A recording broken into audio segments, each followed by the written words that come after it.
Welcome back to clean news Rajasthan. चलिए देखते हैं राजस्थान की 15 फटाफट बड़ी खबरों को।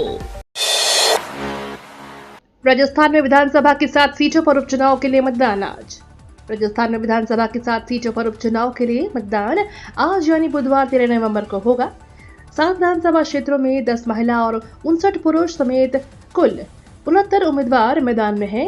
निर्वाचन आयोग से मिली जानकारी के अनुसार इन सभी 7 सीटों के लिए कुल 1915 मतदान केंद्र बनाए गए हैं, जहां बुधवार को सुबह 7 बजे से शाम 6 बजे तक मतदान होगा। वोटों की गिनती 23 नवंबर को होगी। शांतिपूर्ण और निष्पक्ष मतदान संपन्न कराने के लिए सुरक्षा के कड़े इंतजाम किए गए हैं। टिकट वितरण से लेकर प्रचार अभियान तक राजस्थान उपचुनाव में सुपर एक्टिव रहे सीएम भजनलाल। राजस्थान के मुख्यमंत्री भजनलाल शर्मा उपचुनाव में सुपर एक्टिव नजर आए। सीएम ने टिकट वितरण के साथ साथ प्रचार अभियान की भी पूरी कमान संभाली है। अब देखना है कि सीएम के नेतृत्व में भाजपा उपचुनाव में कितनी सफल रहती है। उल्लेखनीय हो कि लोकसभा चुनाव में आशा अनुरूप परिणाम नहीं रहने के बाद इन चुनाव को लेकर भाजपा ने पूरी ताकत झोंक दी है। राजस्थान 7 विधानसभा सीटों का ये उपचुनाव पूरी तरीके से मुख्यमंत्री भजनलाल शर्मा के कंधों पर टिका हुआ है। सीएम भजनलाल के 84 के दौरे के बाद बीजेपी और कांग्रेस में बढ़ी हलचल। डूंगरपुर जिले की 84 विधानसभा में आज 13 नवंबर को उपचुनाव होंगे। इस चुनाव में 84 हॉट सीट बन चुकी है, क्योंकि यहां सियासी पारा गरमाया हुआ है। भाजपा, कांग्रेस और बीजेपी तीनों दलों ने पूरी ताकत झोंक रखी है ताकि जीत दर्ज की जा सके। सीएम भजनलाल शर्मा ने सोमवार को 84 का दौरा किया और सारी बाजी पलट दी। सीएम ने कांग्रेस और बीजेपी की सबके सामने पोल खोली और जमकर दोनों दलों पर निशाना साधा। सीएम के दौरे के बाद दूसरे दलों में हलचल मच गई है। आपको बता दें, 84 विधानसभा सीट पर भाजपा से कारीलाल ननोमा, कांग्रेस से महेश राउत और बीजेपी से अनिल कटारा चुनावी मैदान में हैं। बहरहाल चुनावी स्थिति पर नजर डालें तो भाजपा प्रत्याशी कारीलाल ननोमा सबसे मजबूत दिखाई दे रहे हैं। तीनों दलों में मुकाबला कड़ा है, लेकिन भाजपा मजबूत स्थिति में दिखाई दे रही है। अवैध बांग्लादेशी और रोहिंग्या का ठिकाना बना अजमेर सर्वे से होगी पड़ताल। अजमेर के चारों ओर पहाड़ियों पर अवैध रूप से मकान बनाकर रह रहे लोगों के स्वामित्व व दस्तावेजी जांच के साथ गुप्त सर्वेक्षण भी कराया जा रहा है। सर्वेक्षण में अवैध रूप से किए गए निर्माण वन भूमि व निगम भूमि या सरकारी भूमि पर किए गए हैं, इसका पता लगाया जाएगा। क्षेत्र में निवासरत लोगों के दस्तावेजों की पड़ताल की जाएगी। सर्वेक्षण में मतदाता सूची में नाम, दस्तावेज की जाँच होगी।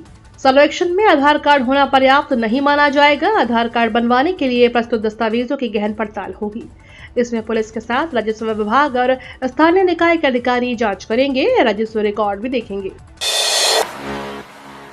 राजस्थान की ये 3 ग्राम पंचायत बनी नगर पालिका। बाड़मेर जिले की चौटन, उड़ाला मालानी और रोरीमन्ना 3 बड़ी ग्राम पंचायतों को नगर पालिका घोषित किया गया है। ग्राम पंचायत की सीमा को नगर पालिका की सीमा मानते हुए मौजूदा सरपंच को अध्यक्ष का दायित्व है और एवं वार्ड पंच अब पार्षद बनाए गए हैं। 11 माह के नगर पालिकाओं का संचालन कैसे होगा और किस तरह से अब यह कार्य करेगी, इसको लेकर खाका तैयार हो रहा है। तीनों ग्राम पंचायतों का मौजूदा क्षेत्रफल ही नगर पालिका के क्षेत्रफल माना जाएगा। परिसीमन होने के बाद से ही फिर पूरी नगर पालिका क्षेत्र तैयार होगा। अभी इस पूरे क्षेत्र के विकास की जिम्मेदारी नगर पालिका की होगी, इसे लेकर निर्देश दिए गए हैं। राजस्थान सरकार का सख्त आदेश। राज्य सरकार ने एक आदेश जारी कर प्रदेश के पशुपालकों को उनके द्वार के आपातकालीन पशु चिकित्सा सेवाएं उपलब्ध करवाने वाली 1962 मोबाइल वेटरनरी यूनिट सेवाओं और BFIL द्वारा संचालित कॉल सेंटर के समस्त कार्यालय, कर्मचारियों तथा उनके कार्यकलापों के संबंधित सेवाओं को 8 नवंबर 2024 से आगामी 6 माह तक अत्यावश्यक सेवा घोषित किया है। गृह विभाग के संयुक्त शासन सचिव पूजा पार्थ ने बताया कि इन सेवाओं में हड़ताल होने के कारण पशुपालकों को भारी कठिनाइयों का सामना करना पड़ सकता है। इसलिए राजस्थान अत्यावश्यक सेवाएं अनुसरण अधिनियम 1970 के तहत आगामी 6 माह तक इन सेवाओं में हड़ताल किए जाने को प्रक्षेप किया गया है। राजस्थान SI भर्ती पर हंगामा, कुछ चाहते हैं परीक्षा तो कुछ रद्द कराने पर अड़े। राजस्थान में सब इंस्पेक्टर भर्ती परीक्षा को लेकर हंगामा मचा हुआ है। यहाँ बेरोजगार युवाओं का एक पक्ष चाहता है कि भर्ती परीक्षा आयोजित की जानी चाहिए, जबकि दूसरा पक्ष भर्ती परीक्षा रद्द करने की मांग पर अड़ा हुआ है। मामले में 3 दिन पहले जयपुर में 2 युवा पानी की टंकी पर चढ़ गए। उनकी मांग थी कि परीक्षा रद्द कराई जाए। 3 दिन तक भूखे प्यासे टंकी पर चढ़े रहने के कारण मंत्री किरोड़ीलाल मीणा युवाओं से बातचीत करने पहुंचे। नौबत यहाँ तक आ गई कि मंत्री जी को स्वयं टंकी पर चढ़ना पड़ गया। युवाओं से बातचीत कर मंगलवार को उन्हें नीचे उतार लिया गया। पानी की टंकी से नीचे उतारने के बाद मंत्री किरोड़ी लाल मीणा ने मीडिया से बातचीत करते हुए कहा कि इन दोनों युवकों की सभी मांगों को लेकर मैं 14 नवंबर को सीएम भजन लाल शर्मा से मुलाकात करूंगा। एसआई भर्ती परीक्षा की हर पहलू से जांच की जाएगी। हमने 50 से ज्यादा ट्रेनी एसआई को गिरफ्तार किया है। उपचुनाव के बाद इस मामले में कोई फैसला लिया जाएगा।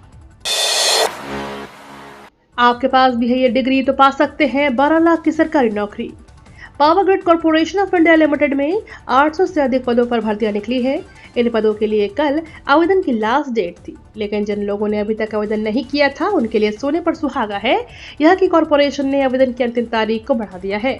अब अभ्यर्थी 19 नवंबर तक इन पदों के लिए अप्लाई कर सकते हैं।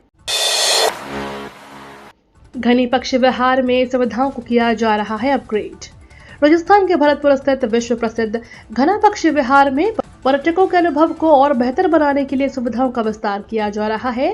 डीएफओ मानस सिंह ने बताया कि पर्यटकों के लिए हाल ही में बोटिंग सुविधा शुरू की गई है। इस नई सुविधा से पर्यटक पक्षी विहार के जलाशयों के आसपास की अद्वितीय प्राकृतिक सुंदरता और पक्षियों को और करीब से देखने का आनंद ले सकते हैं।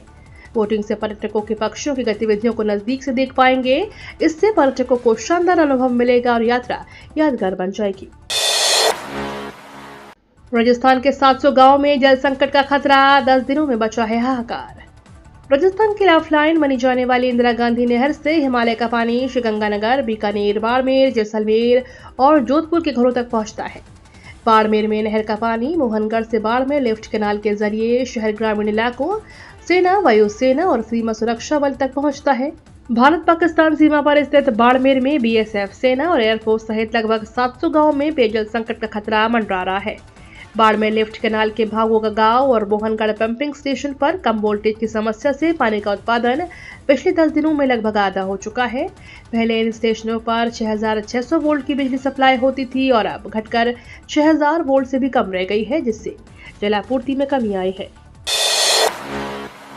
गजेंद्र सिंह शेखावत का कांग्रेस पर हमला, मजहब और जाति के आधार पर देश को बांटने का लगाया आरोप।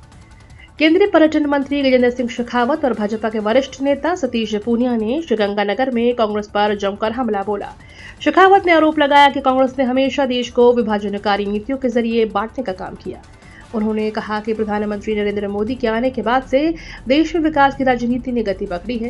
मंगलवार को गजेंद्र सिंह शेखावत और सतीश पूनिया श्रीगंगानगर में पूर्व मंत्री गुरजंत सिंह बराड़ की शोक सभा में शामिल होने के लिए पहुंचे। उन्होंने अपनी संवेदनाएं व्यक्त की। इस मौके पर कांग्रेस पर निशाना साधते हुए शेखावत ने कहा कि कांग्रेस ने देश को बांटने का काम किया, लेकिन प्रधानमंत्री मोदी के नेतृत्व में देश अब विकास के रास्ते पर है। कोटा में छात्राओं की सुरक्षा होगी मजबूत। छात्रों की सुरक्षा के लिए पुलिस ने कुछ महीने पहले मोबाइल ऐप लॉन्च करने की घोषणा की थी। इसके बाद करीब 4 महीने की मेहनत के बाद Kota safety of students app launch किया गया है। Kota city SP doctor Amrita Dohan ने पुलिस अधिकारियों और प्रशिक्षित पुलिस अधिकारियों के साथ मिलकर बच्चों को इस सुरक्षा ऐप के बारे में जानकारी दी है। अब तक कोटा में पढ़ने वाले हजारों छात्र इस सुरक्षा ऐप को डाउनलोड कर चुके हैं। साथ ही पुलिस ने यह भी बताया है कि इस ऐप में छात्रों का डेटा सुरक्षित रहेगा। सुप्रीम कोर्ट से राजस्थान सरकार को मिली बड़ी राहत। नेशनल ग्रीन ट्रिब्यूनल के आदेश पर अस्थायी रोक लगाते हुए सुप्रीम कोर्ट ने राजस्थान सरकार को बड़ी राहत दी है। अदालत ने राजस्थान में खनन संचालन की वैधता को 31 मार्च 2025 तक बढ़ा दिया है। राजस्थान सरकार ने राष्ट्रीय हरित अधिग्रहण के तहत एक आदेश के बाद सबसे बड़ी अदालत का रुख किया था। सब्जियों के भाव में महंगाई का तड़का। झुंझुनू जिले में सावो और झुंझुनू विधानसभा सीटों पर हो रहे उपचुनाव की वजह से सब्जियों के दाम आसमान छू रहे हैं। इस कारण रसोई का बजट गड़बड़ा गया है। जायका बढ़ाने के लिए सब्जी बनाने में लगने वाला तड़का महंगा हो गया है।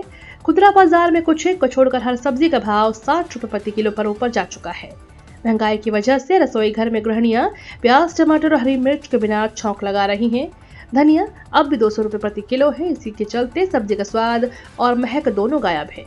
सब्जी में तड़का लगाने के लिए जरूरी प्याज, टमाटर, हरी मिर्च भी अभी आंखों में आंसू ला रहे हैं। प्रधानमंत्री जन धन योजना को लेकर अपडेट। राजस्थान में डिजिटल बैंकिंग और इंटरनेट बैंकिंग के उपयोग करने वालों की संख्या लाखों में है, जिसमें हर दिन लोग पैसों के लेन देन और सरकारी योजनाओं का लाभ उठाते हैं। 2014 में प्रधानमंत्री जन धन योजना के तहत राजस्थान में बैंक अकाउंट के लिए जीरो बैलेंस पर खाते खोले गए हैं। इनके माध्यम से सरकारी योजनाओं के पैसे उनके अकाउंट में आए। इस योजना का लाभ उठाते हुए राजस्थान में महिलाओं और बुजुर्गों ने सबसे ज्यादा प्रधानमंत्री जनधन योजना के तहत बैंक में अकाउंट खुलवाए थे। लेकिन अब इन खातों में केवाईसी करना जरूरी है, नहीं तो सरकारी योजनाओं के पैसों का लाभ नहीं ले पाएंगे। ये तो थी राजस्थान की बड़ी खबरें। रोजाना सबसे पहले अपडेट पाने के लिए क्लीन न्यूज राजस्थान को अभी सब्सक्राइब करें।